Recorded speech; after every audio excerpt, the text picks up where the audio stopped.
ಪರಮಧರ್ಮಿಷ್ಠ ಸತ್ಯಸಂಧ ಹಂಸಾನಂದ ಪ್ರಭುಗಳಿಗೆ ಪ್ರಣಾಮಗಳು. ಜ್ವಾಲನಾಥ, ಸ್ಥೂಲಕ್ಕೇರಿಸಬೇಡ. ಈ ಖಡ್ಗದಿಂದ ಯುದ್ಧ ಮಾಡಿದವನು ನಾನು. ಈ ಖಡ್ಗದಿಂದಲೇ ನನ್ನ ತಲೆ ಕತ್ತರಿಸಿಕೊಳ್ಳಬೇಕಾಗಿದೆ. ಮೆರೆದವರು ಅಳಿಯಲೇಬೇಕು, ಉರಿದವರು ಆರಲೇಬೇಕು. ಇದು ಜಗದ ನಿಯಮ. ಜ್ವಾಲನಾಥ, ಈ ಹಂಸಾನಂದ ಮಹಾರಾಜನಿಗೆ ನಿನ್ನ ಉಪದೇಶದ ಅವಶ್ಯಕತೆ ಇಲ್ಲ. ಅವಶ್ಯಕತೆ ಇದೆ ಬಾವ, ಅವಶ್ಯಕತೆ ಇದೆ.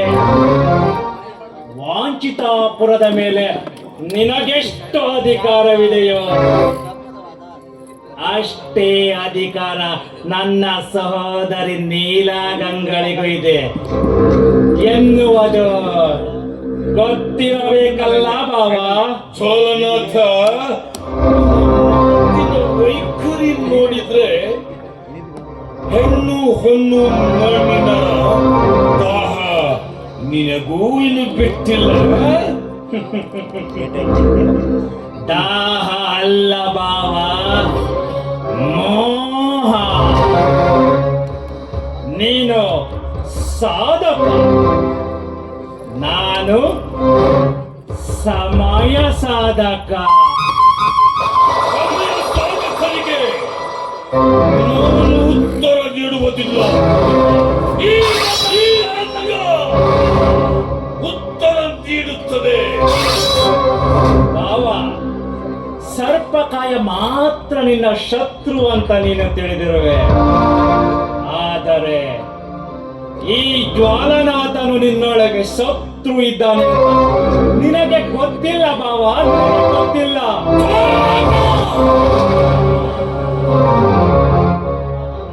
ಬಾವ, ನನ್ನ ಸಹೋದರಿಗೆ ಕೊಟ್ಟ ಮಾತು ನೆನಪಿದೆಯೇ? ನನ್ನನ್ನ ಅದ್ದೂರಿಯಾಗಿ ಮದುವೆ ಮಾಡಿಸಿ ಹುಟ್ಟುವ ಪುತ್ರನಿಗೆ ವಾಂಚಿತಾಪುರದ ಪಟ್ಟ. ಬಾವ, ನೀನು ಮೋಸ ಮಾಡಿಬಿಟ್ಟೆ ಬಾವ, ನೀನು ಮೋಸ ಮಾಡಿಬಿಟ್ಟೆ.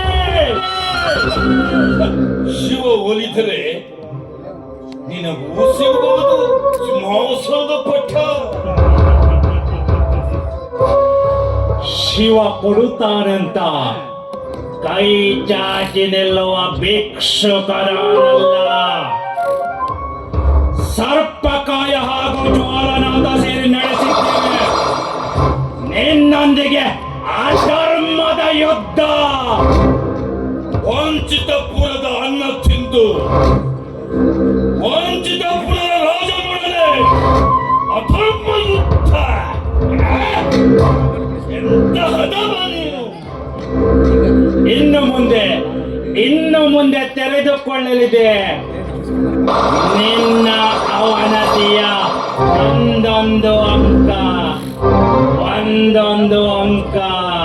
ಅಂಕ ತೆಗೆದುಕೊಳ್ಳುವ ಪೂರ್ವದಲ್ಲಿ ಈ ವೀರಾಂಕರಿಂದಲೇ ಧರ್ಮಾತ್ಮ, ನೀ ಕಟ್ಟಿದ ಸಾಮ್ರಾಜ್ಯದ ವಾರಸದಾರ ನಾನಾಗಿ ನಿನ್ನನ್ನ ಸೂತ್ರದ ಬೊಂಬೆಯನ್ನಾಗಿ ಮಾಡಿ ವಂಚಿತಾಪುರದ ಅಧಿಪತಿ ನಾನಾಗಿ ಮೆರೆದೆ ಹೋದೆ. ನಾನು ಜ್ವಾಲನಾಥನೇ ಅಲ್ಲ.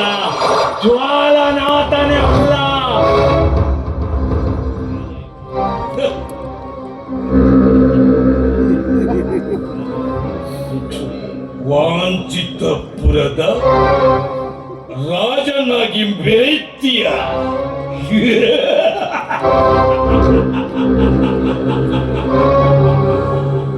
ರಾಜನಾಗಿ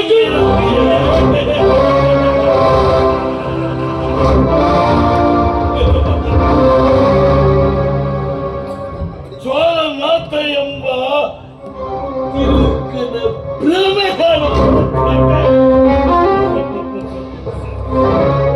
ನೀಲಗಂಗಾ ಮಹಾರಾಣಿಯ ಅಣ್ಣ ಅಣ್ಣನಿಗೆ ತಿರುಕನೆಂಬ ಪಟ್ಟ ಕಟ್ಟಿದೀಯ ಬಾವ. ಬಲೆ ಬಲೆ ಬಾವ ಬಲೆ. ಇನ್ನು ಮುಂದೆ ನಿನ್ನ ವಂಶ ನನ್ನಿಂದಲೇ ನಿರ್ವಂಶ, ನನ್ನಿಂದಲೇ ನಿರ್ವಂಶ.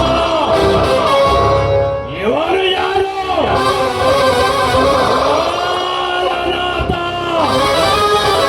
ತಗದವನೇ ಉಳಿಯುತ್ತಿರುವ ಜ್ವಾಲೆಗೆ ಇನ್ನೊಂದು ಹೆಸರೇ ಜ್ವಾಲನಾಥ.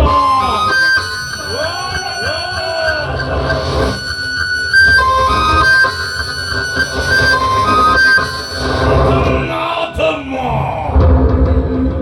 ನನ್ನ ಅಡಿಪಾಯಲು ಕಾಣಿಸಲು ಶತ್ರುಗಳು ಬಂದು ಹೆದರುವ ನಾನಲ್ಲ.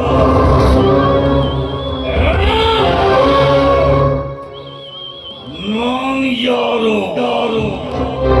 ಹಂಸಾನಂದ ಮಹಾರಾಜ, ವಂಚಿತಪುರದ ಹಂಸಾನಂದ. ಧರ್ಮದಿಂದ ಹೋರಾಡಿದರೆ ನಿನಗೆ ಪ್ರಾಣ ದಾನ, ಧರ್ಮದಿಂದ ಹೋರಾಡಿದರೆ ಇದೇ ಕಾಡುತ್ತಿಲ್ಲ ನಿನ್ನ ಅಜ್ಜ